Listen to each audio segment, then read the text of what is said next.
Hi, everyone. This is Sahil Malhotra.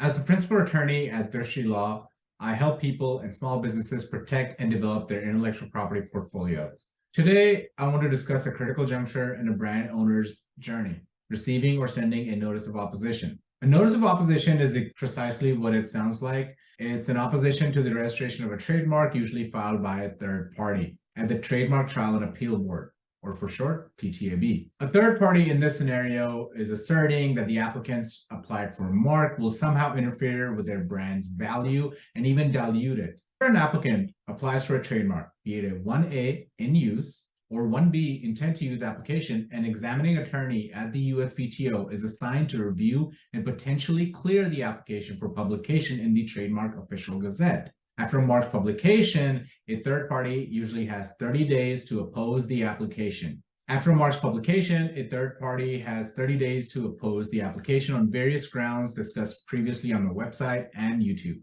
The most common basis for filing a notice of opposition is usually a likelihood of confusion between the two marks. For opposers, brand owners have a responsibility to police and enforce their trademarks, or they risk weakening the brand strength in the marketplace. Brand enforcement and policing through a trademark attorney involve potential conflicts like an opposition proceeding at the TTAB. However, not every potential conflict requires a notice of opposition.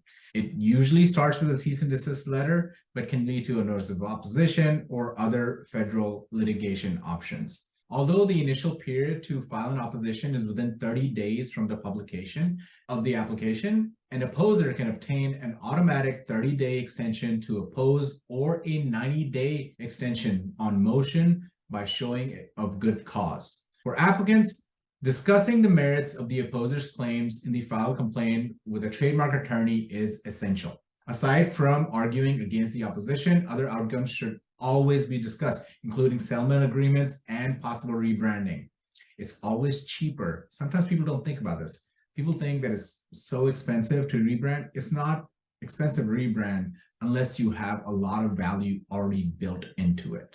Proceedings like these can be avoided, or brand owners can be better prepared if they work with a trademark attorney who can help them perform a comprehensive search and clearance before filing a trademark application. If your brand as a trademark owner has the potential to be injured by a third party's registration, or as an applicant has received a notice of opposition, please feel free to book an appointment and let's see if I can help you realize your vision. As always, this is Sahil Malhotra.